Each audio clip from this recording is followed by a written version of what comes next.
Hello, and welcome to An Intelligent Look at Terrorism, a podcast presented to you by Borealis Threat and Risk Consulting in Ottawa, Canada.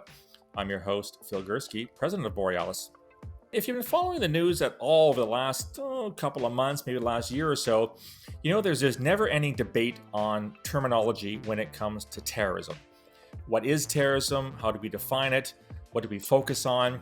What do we call terrorism? What do we not call terrorism?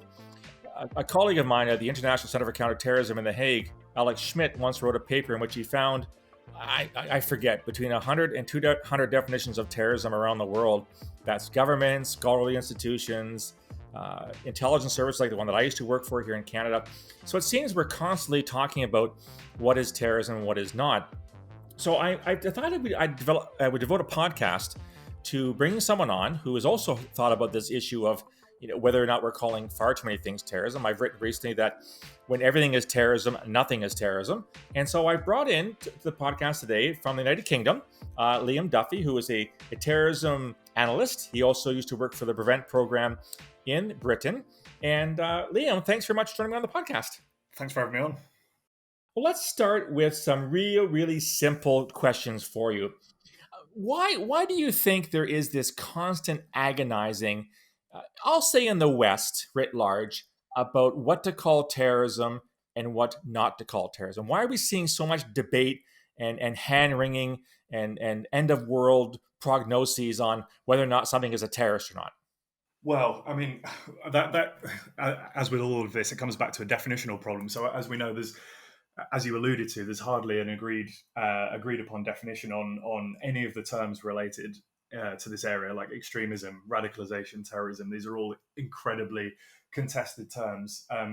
But the clue is in the bit that we can agree on in terrorism is that it's political violence or violence with a political ideological motive. So one of the problems is that we often see people accusing dictators around the world of doing this, and I should say rightly accusing them, but using terrorism as like an accusation against political opponents. So, like President Erdogan in Turkey will say that a journalist is supporting terrorism or something when actually they're just, supporting freedom of speech or just being critical of the government. And, we see that in plenty of other regimes as well. But we're not so enlightened in the West to be immune from that sort of thing either. So there is a massive need for a lot of people to politicize, as contradictory as this, as oxymoronic as this sounds, because it is political violence, but people want to politicize terrorism, which is hard because it is political already. But I think that's an interesting way of putting it. People are politicizing political violence. It almost, like I said, it's almost like an oxymoron or a tautology, I guess, at the same time. Yeah, but I think when people want to. God, this is going to sound conspiratorial, but I promise I don't mean it to. But when people want to push a certain politics or a certain agenda, it can be helpful to make certain things beyond the realm of the norms that we all adhere to. And the easiest way to do that is to make it outside, is to say that it's violence and terrorism. So we've seen a lot of that creeping in the last few years, is like the broadening of not just terrorism, but people saying that things like speech are violence and like opinions are violence, and that's just a way to make that beyond the realm of acceptable debate. That's a way of like closing the Overton window for certain political views, if you ask me. Okay, let me pick up on that then. So you're aware of the so-called Incell movement, which are the involuntary celibates, where some of these guys, obviously, some of them are misogynists, although many of them are not, based on my very lengthy podcast with Nama Cates a few months ago, where she actually talked to hundreds of incels, and A, very few of them are violent, and B, very few of them are misogynist. We're now in this world, and here it can, I'm not sure in the United Kingdom, but in Canada, if you don't call incels terrorists, that is violent incels terrorists, you're missing the boat. So first of all, are you seeing reflections of that in the United Kingdom? And secondly, from your opinion, having worked in counterterrorism, would you classify violent incels as terrorists? So I should probably caveat this by saying I really don't know that much about the Incel movement. Certainly nowhere near like the encyclopedic knowledge that NAMA's got. But we are seeing a bit more about incels on this side of the pond. But as you mentioned in the start, I used to work in Prevent. I'm still involved in a lot of work that would fall under Prevent and our counter-extremism strategy. And Incell is something that comes up a lot, like in training and in briefings, and helping people to understand the Incell movement. Um, I I'm not entirely convinced that it's anything like the same level of popularity as it is in Canada or the US. But obviously, we're living in a very globalized world. So when we see these incel attacks and things in the US and Canada, that kind of sets off a bit of alarm bells on this side of the pond as well. So it is creeping into counterterrorism and extremism over here. The obvious thing to say as well is that it's mostly an online movement. So of course, there's nothing to stop people in Britain becoming more involved in the incel movement. And I'm sure there are lots of people in the incel movement, but it strikes me as a much more North American phenomenon right now. In terms of your second question, I would be very uncomfortable calling like a broad brush of calling all incels either extremists or terrorists. And I say that not knowing too much about it. I think it's certainly plausible that there would be attacks committed by, like, in the name of some sort of loosely based incel ideology. I'm sure that's perfectly plausible. You could argue that things like Alec Minassian's attack and in Toronto and Elliot Rodgers' attack in California a few years ago were terrorist attacks because they made fairly political statements on social media. And correct me if I'm wrong, but I think Elliot Rodgers made a manifesto as well. So that Yes, he did, that yeah. looks a lot more like terrorism. But is every if you excuse my language, every incel kind of losing their shit and becoming a bit violent terrorist attack? I'm not entirely comfortable with that. Right. It's interesting you raised this notion of a manifesto because, of course, in a lot of real terrorist attacks, like Anders Breivik in Norway, Brennan Tarrant in New Zealand a few years ago, they left these lengthy screeds that were really hard to read because, I mean, Breivik's alone is 1,500 goddamn pages. I have copies of it upstairs. So would you, maybe this is an unfair question, but if you actually have in your hands a manifesto in the wake of a mass shooting or a mass killing, in your mind, would that alone be enough to qualify it as an act of terrorism? Because one normally associates manifestos with some kind of a political statement. Oh, for sure. And I think again, not overly familiar with this, but wasn't it? You can correct me on this, but didn't the Columbine shooters leave all sorts of stuff online and manifestos and things like that? I But believe so. Yeah. but that was obviously classified as a mass shooting. I mean, I'm with you. I don't think only leaving a manifesto is quite enough, especially if it's just these are the reasons I'm mad at the world. Hmm. It needs to be like in the case of Breivik, who you mentioned. It needs to be like a kind of wanting to affect policy or wanting to affect some sort of new, implement some sort of new order or ideology or even a system of morality or something like that. Like something you want to correct or impose on others. Whereas just lashing out of anger and resentment at the world, I'm not sure that's enough. No. Yeah, because obviously there's lots of people, as you say, that are angry at the world or feel they haven't got their justice or their due. Incels obviously have this notion that they're not getting as much sex as they think that is their right as males, or in some case females, or female incels. So I think manifestos is, we got to be careful because being angry is not an ideology. Yeah. Being upset at somebody, feeling that you've been hard done by, is not an ideology, which is why I kind of push back against the incels. Although I would grant that, maybe in the case of Elliot Rodger, you've got some semblance of an ideology, but I think this is still very much a thing in development.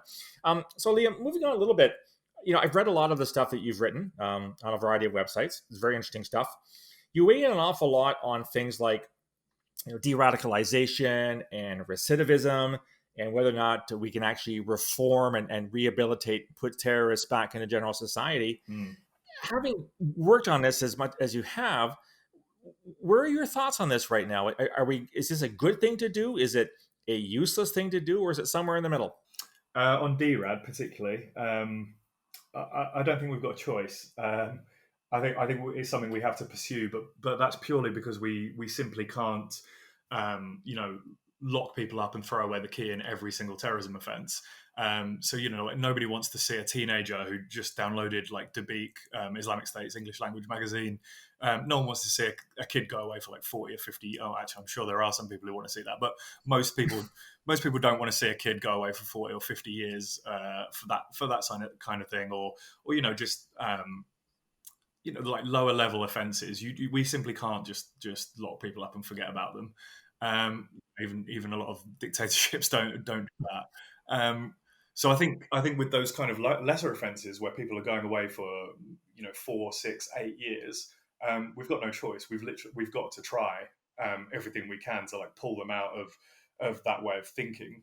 I would encourage massive expectation management and skepticism on the whole process. And I've got a feeling this might be a theme of our conversation, and I don't want to sound too grumpy and like I've got a chip on my shoulder about liberals or anything, but I think there's a kind of liberal naivety about this kind of topic and a lot of counterterrorism stuff.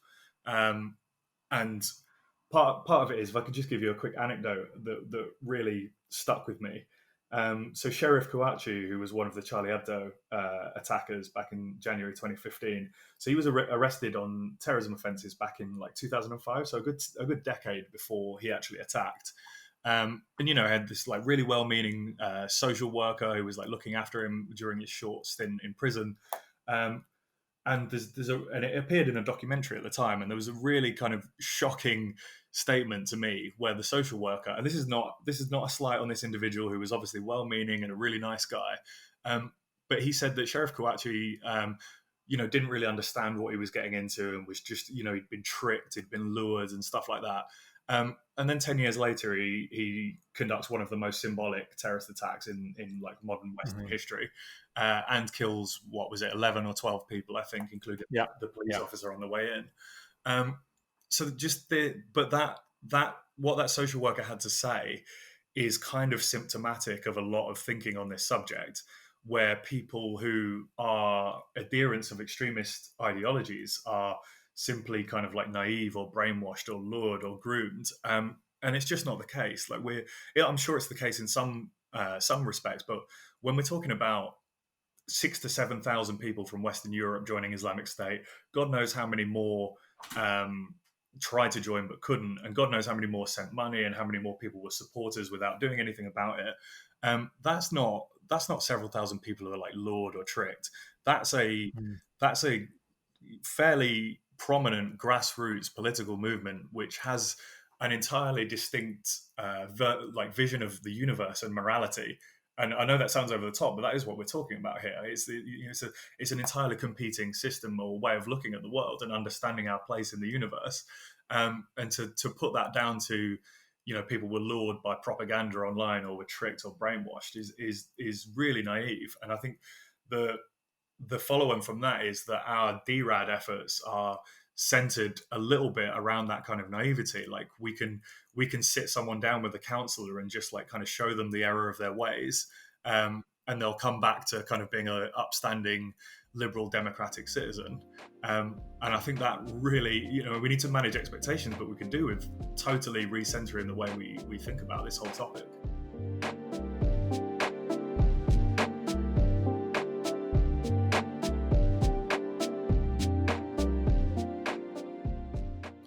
I'm really glad you've weighed in on this, because I share your thoughts quite closely, in the sense that I don't disagree with you that we really have no choice to at least try, especially with if we can use the term, somewhat less serious offenders, those that maybe haven't already killed, or those, as you said, that were being drawn into this worldview. Again, not brainwashed, not coerced, but actually were expressing an interest in it, versus those like the people that killed massive numbers of people. But I also agree with that.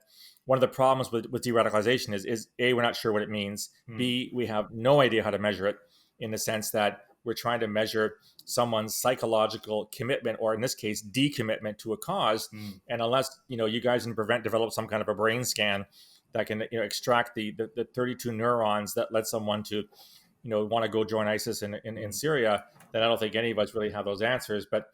And I would also concur with you. There's a certain naivete about people that just say, well, if we just talk to them long enough and show them, as you said, you raised the term really well, the error of their ways, they're somehow going to sign up and say, oh, I thank God you talked to me. I can't believe I thought that. I can't believe that I was going down that pathway.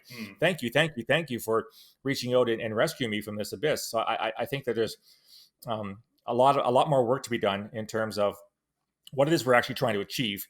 And of course, there's also this distinguishing factor between de-radicalization proper and disengagement, which is a very, very different phenomenon. And I think people try to mix and confuse the two at the same time. Mm-hmm.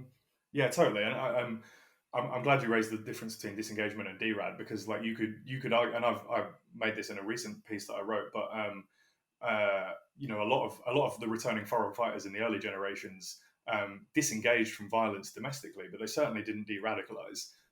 In fact, I would hold them largely responsible for the numbers of people who have gone on to successive jihadi foreign fighter flows.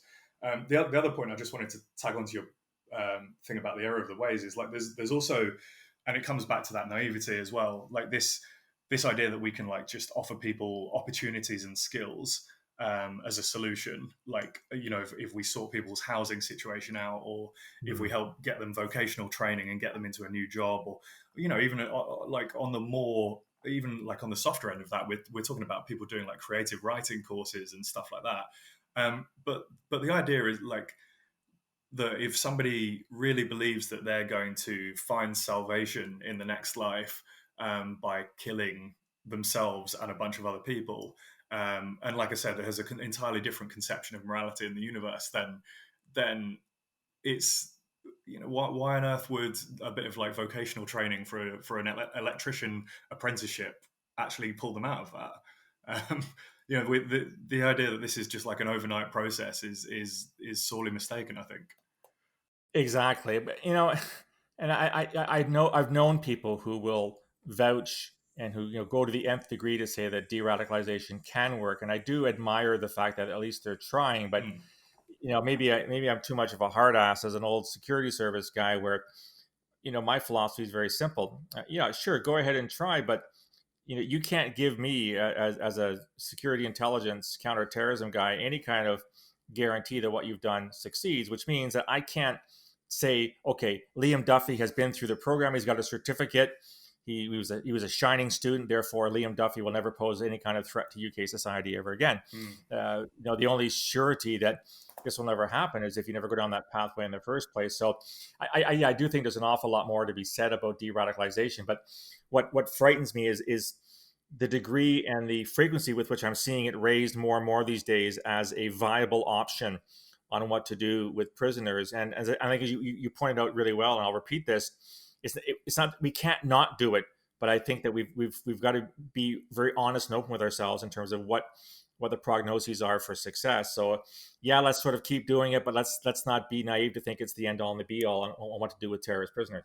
Well, I think as well, like on the whole way that this discussion and debate is framed, I think there was an Atlantic article a couple of months back. Well, it would have been a few months now, when obviously we'd had 3 attacks related to prison extremists here in the UK. We'd had one inside a prison and then 2 on the outside, in like a very short space of time. So obviously transatlantically, the issue of derad and recidivism became a really hot topic. And if it wasn't for COVID, it would probably still be what we're talking about. But this Atlantic article, and it wasn't the only one, so I don't mean to pick it out, but it gave really like well-known examples, like Mubin Sheikh, Jesse Morton, people like that, as examples of successful de-radicalization. But these guys chose to de-radicalize themselves willingly and kind of naturally. They weren't de-radicalized by the state kind of forcibly. So that's a really, really different question. Absolutely, people can change their mind and leave these movements. I'm friends with a bunch of people who have done that, but that's a totally different kettle of fish to can this be done in like one-on-one sessions for 2 hours a week in a prison? Yeah, that's a very good point. It's funny. I just watched a podcast with Jesse Morton the other day. I've never met him, but Mubin Sheikh is a good friend of mine, and not only was he a friend of mine, he was a great source for one of our biggest counterterrorism investigation in the mid 2000s. Switching gears a little bit here, Liam. you and I have a bit of a similar past in that most of the work we've done is against Islamist extremism, jihadism, whatever you want to call it.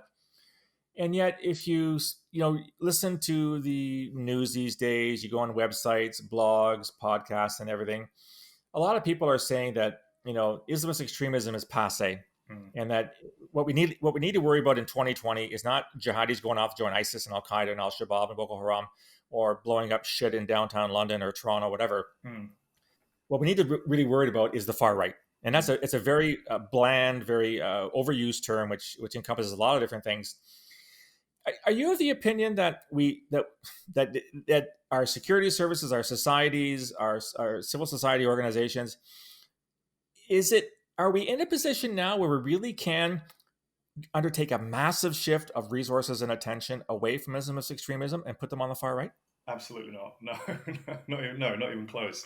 I really hate the binary nature of this conversation that you've just touched on. Like it has to be an either or. It's like jihadism's over. We can turn our back on that, dust our hands off, and here's the new threat over here.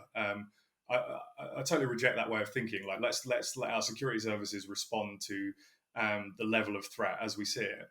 And I think Thomas Hegghammer made this point in an article recently that if people don't feel like the security services are taking far right terrorism seriously enough, which I would say they definitely are. The problem is we've seen a few like mass casualty terror attacks, but we haven't seen enough to suddenly pivot away all of our kind of resources that are on Islamist and jihadist terror. There has to be evidence of a real threat here, which of course there is. I think it's important as well to make a distinction between North America and like Western Europe on this. There was an article that went around, I think, on NBC a few days ago. The headline read, "The far right is the new biggest terror threat to Europe and the United States." Yeah, I saw that article. I read that one. Yeah, that's nonsense. That it might be domestically in the United States, but in Western Europe, it's not even close. It's a very serious threat. But and I'll caveat this by saying that the kind of caliphate collapsing in Iraq and Syria has really taken the wind out of the sails of the jihadist movement. But it was between 2005, the 7/7 London transport bombing. It wasn't until 2013 that we saw another serious attack, the kind of attempted beheading of Lee Rigby, the soldier on a street. Right. So that's a huge gap. And then what happened after 2013? We saw ISIS declare a caliphate in 2014. We saw horrific attacks across Belgium and France in 2014 and 15, and then the UK got absolutely hammered in 2017. So this is well over a decade after like the first suicide bombing on UK soil. So ISIS is, the global jihadist movement has had a bit of a setback, and it doesn't have that kind of triumphalist flag to rally to like it had a few years ago. But there's nothing to say that there won't be another conflict that opens up, that gives a power vacuum that opens up and gives a new jihadist outfit the chance to step in, or another Islamic State province or franchise, or even Al Qaeda to make a resurgence. But anyway, that's besides the by. We know as well from our conversations about Derad and recidivism that there are unprecedented numbers of extremists in prisons across Europe in particular.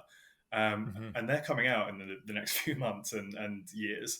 I think in France, it's like several thousand people. Not all of them went into prison on terror offences, but they are considered extremists now that they're in prison, like they've come into contact with extremist milieus in prison. So the idea that the threat is suddenly going to dissipate, that just shows our kind of like short Western attention span. I totally disagree that it's time to like move on. I think the other thing you see with this is like quite bad data manipulation, where you see like far right and jihadist attacks like side by side in a tally. First of all, I reject that body count alone is an effective indicator of threat. Particularly when you look at a country like the United States, which has waged a war on terror since 2001, and however you feel about it, has spent trillions of dollars in blood and treasure.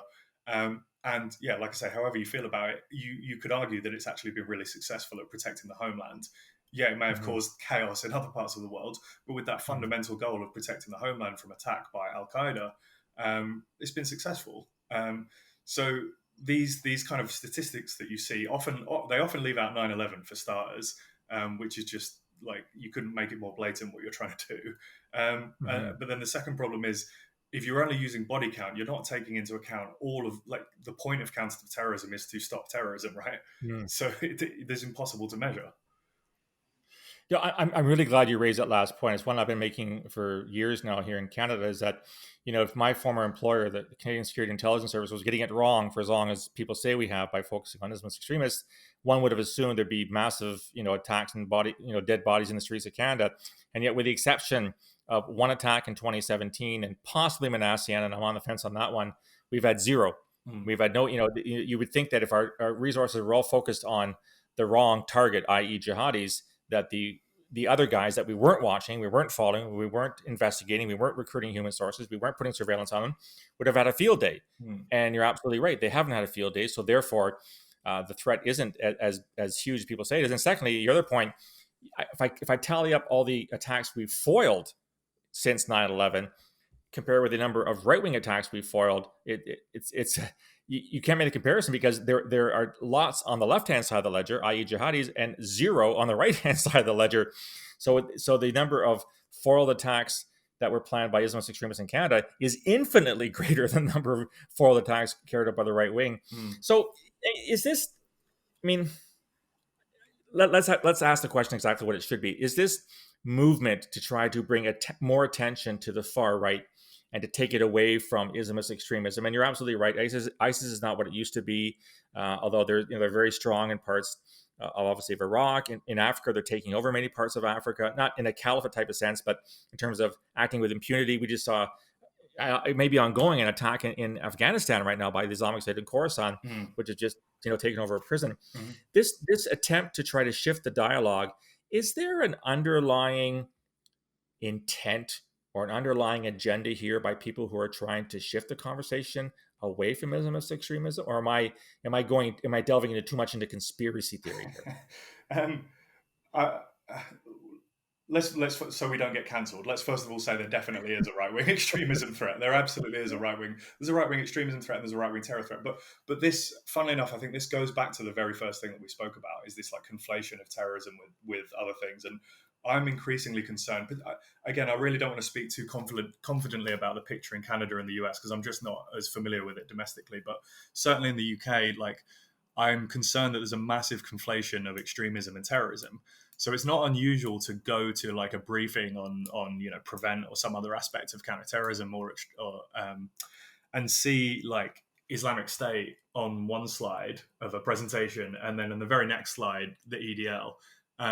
And these things are like, and in briefing documents as well, and things like that. And don't get me wrong, he's absolutely right that professionals in this field should have an awareness of all of these different movements.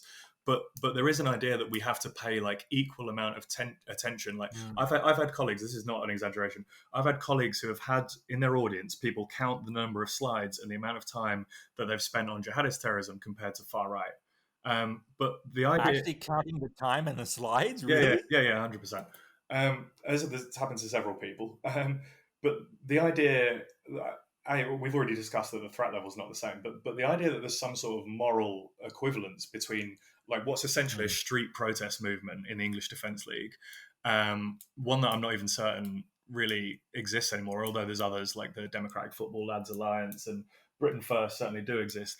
But the idea there's a moral equivalence between like Tommy Robinson and Abu Bakr al-Baghdadi is just like intellectually and morally bankrupt.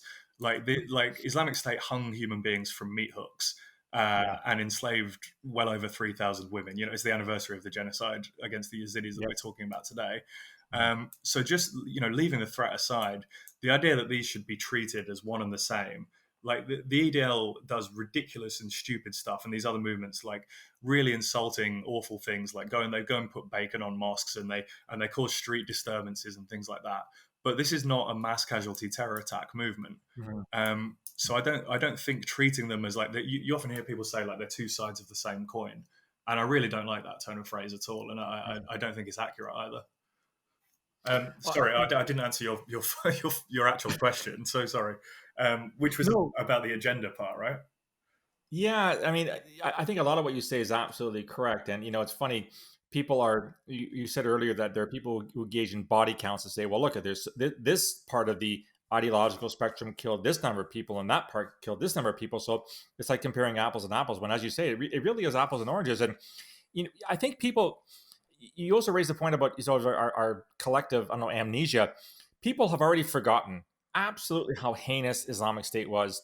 And as little ago as 2 or 3 years ago, the fact that they, as you said, they raped thousands of Yazidi girls and women. They killed tens of thousands of Yazidis that they didn't want to rape. They burned people alive. They buried families alive. They drowned people. They threw gays off buildings. It's almost, it'd be hard to come up with a more depraved version of humanity than what ISIS did to those it perceived as enemies. And I couldn't agree with you more that comparing that to the disgusting act of putting a package of bacon on a mosque door, which I'm not dismissing it. But these aren't apples and oranges. These are apples and kumquats or something, because there's just no moral equivalence between those two. We don't get kumquats on this side of the Atlantic. What are those? No, I was just going to come back really quickly to your agenda point. Oh God, we are going to sound like conspiracy theorists here. Let's try not to. But I do think there's been a real shock to the system and a shock to the people manning the kind of moral barricades of society in things like the Trump vote and Brexit and the Gilets jaunes protests in France. Because what these are, especially let's just stick with Trump and Brexit. This is democracy not delivering the result that liberals want, right? And that has caused, and again, funnily enough, it comes back to the Derad point about this kind of imagination failure that other people don't see the world in the same way. So that there's just been this kind of mass like psychosis and hysteria around like Russian bots like throwing the elections and throwing the Brexit vote and like calling all Republicans like white supremacists and things like that. So a lot of the far right discourse has got really horribly entangled in that. I spoke about this recently, that kind of moral panic around things like white supremacy. So it's really, really important to disentangle what we're talking about. You said far right is a massive, broad kind of umbrella term, and I totally agree. I try to be more specific when I'm talking about groups, certain groups, as much as possible. But I guess it is an unavoidable term. But it's really important to disentangle actual, as terrorism analysts and researchers, we need to disentangle the far right extremist and terrorist movement from this kind of broader moral panic about white supremacy and this broader idea that all Brexit voters and all Trump voters are fascists and white supremacists and neo-Nazis and things like that. That's just not true. And part of the problem is some of the people who are whipping up that hysteria work in mainstream media.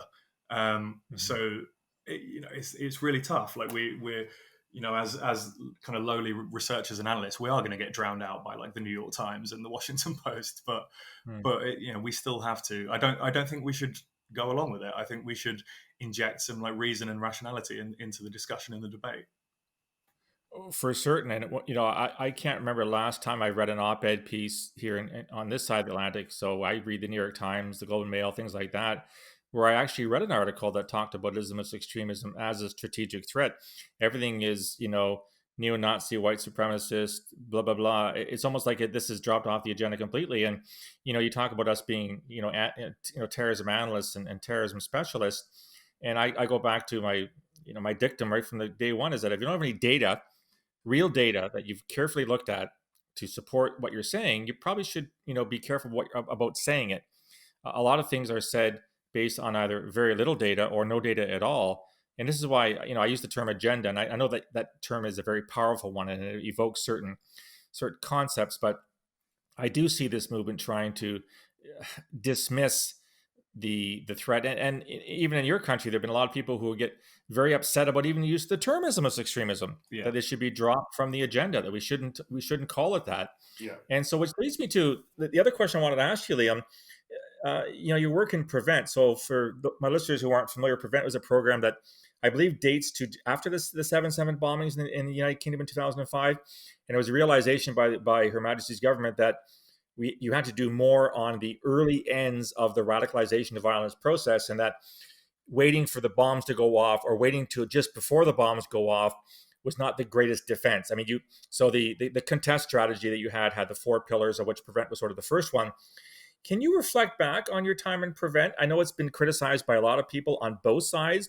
Some saying it was a waste of money, some saying that it was racist or Islamophobic. Do you have any sort of general thoughts on whether Prevent as of 2020? Sure, it's probably it's quite a pertinent question, because I think we're due a big government review about the efficacy and the efficacy and the ethics of Prevent, actually. So it'll be interesting to see the results that come out of that when they do. Obviously, well, please tell me you don't do royal commissions in the United Kingdom like we have here in Canada every second week. Do you have royal commissions? Oh, we have inquiries and commissions for all sorts, for everything. For okay. Sure. Yeah. I'm conflicted. Like in principle, I support the idea of non-criminal and non-coercive interventions for individuals.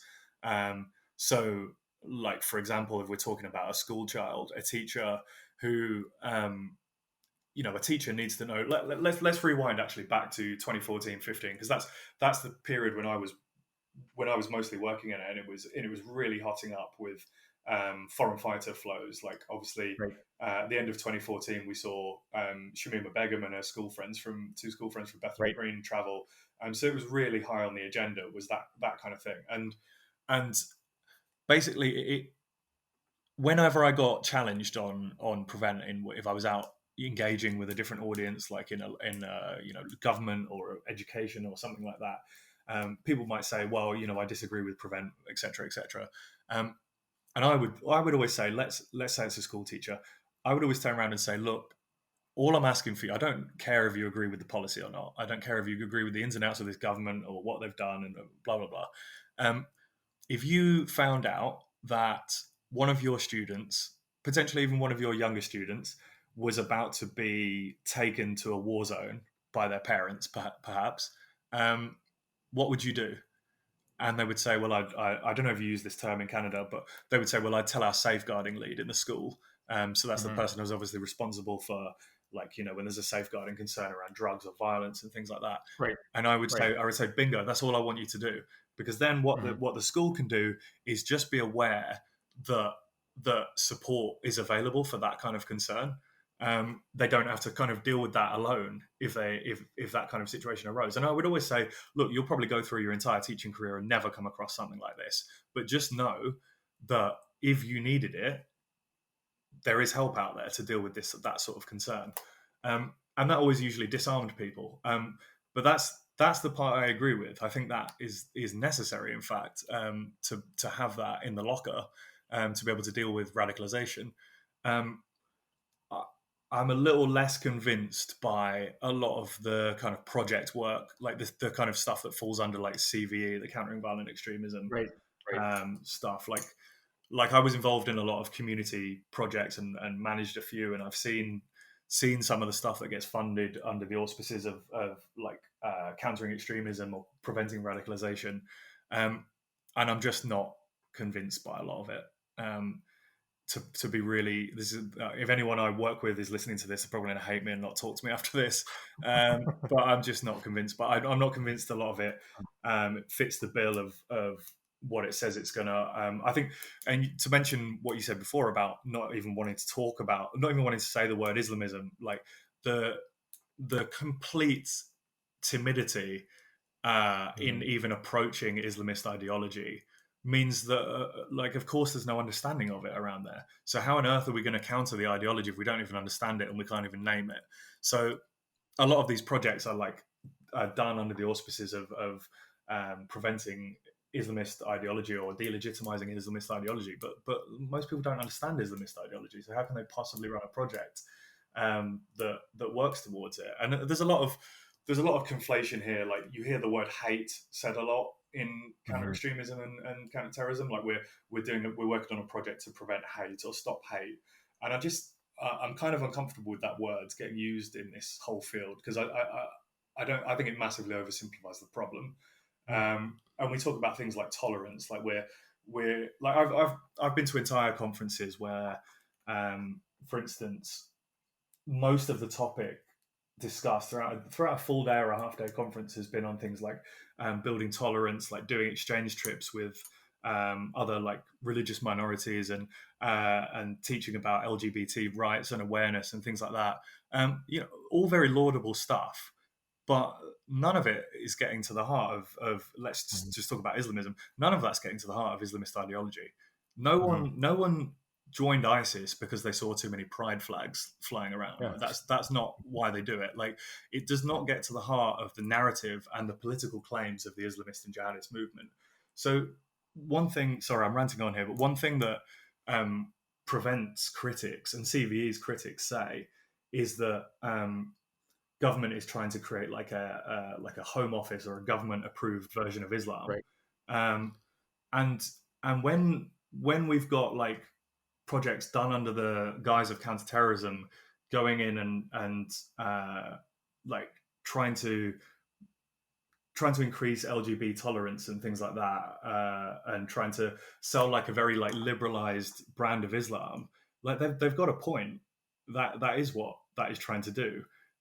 So what my problem is that by not even being willing to face up to Islamist ideology and not even willing to confront and talk and delegitimize it, we're actually increasing the conflation of like conservative religious Islamic belief and terrorism and extremism.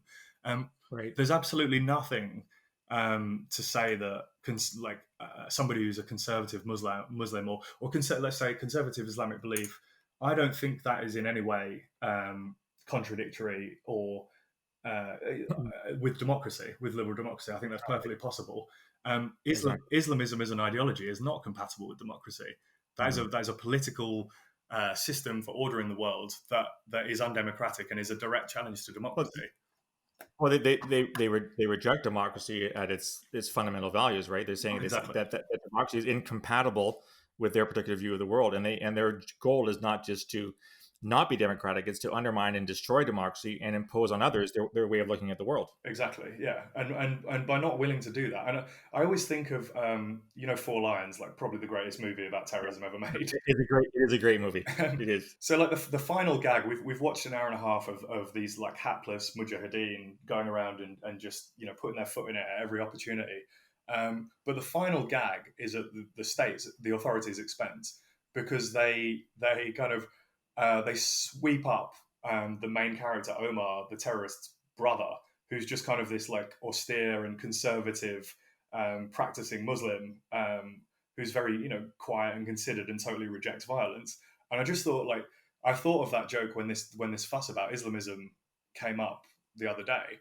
Is that you're talking about people on the street conflating Islam and Islamism, but like our entire policy is doing that because we're not tackling Islamism.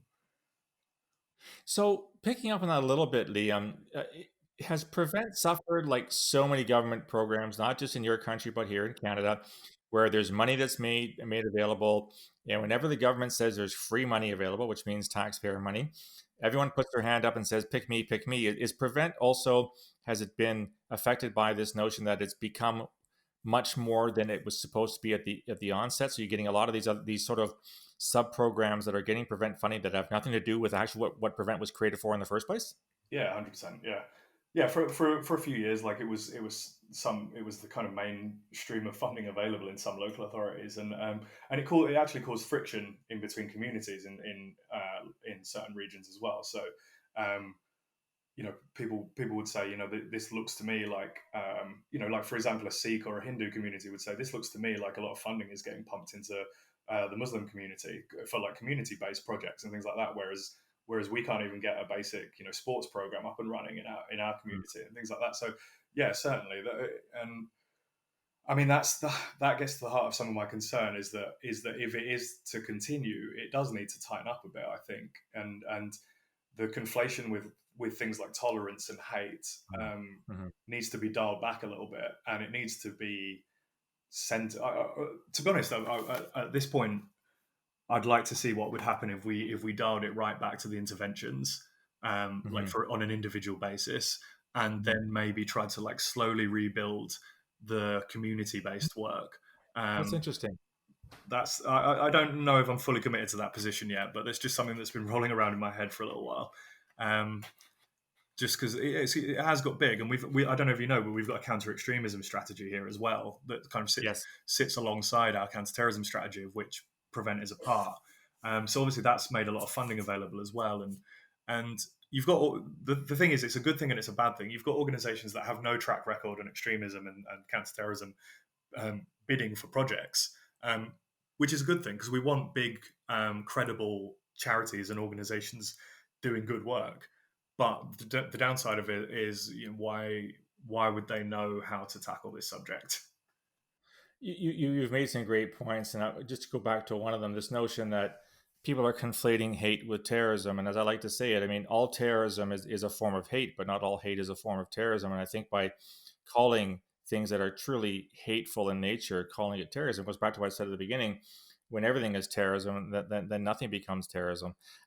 Liam, you've been very I love the candor with which you've engaged in this conversation. This is not an easy chat to have. I think a lot of what you said and what I've said will raise some hackles with some people.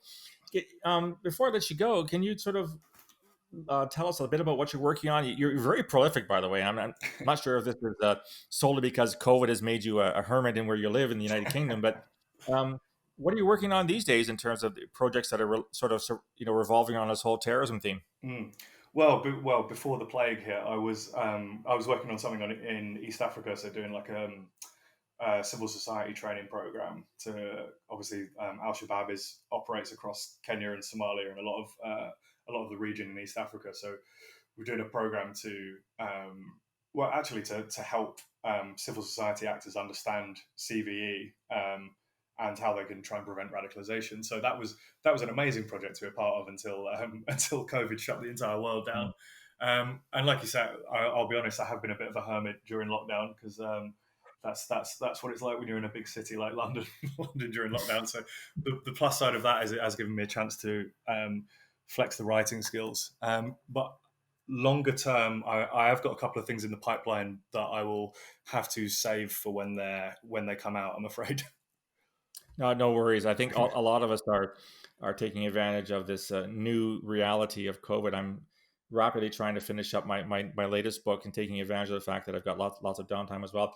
Listen, Liam, thank you very, very much for joining me on the podcast. I liked a lot of what you have to say. I think you were very, very honest and open.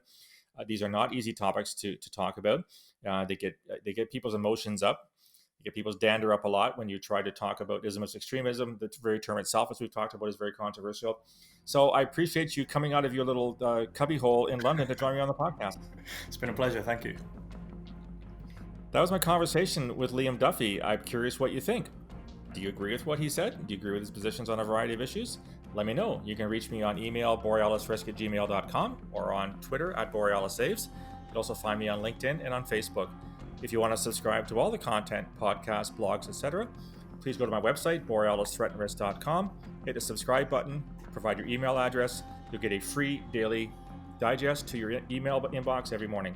Love to hear your feedback, as well as ideas for future podcasts. I'll talk to you again soon. Until then, stay safe.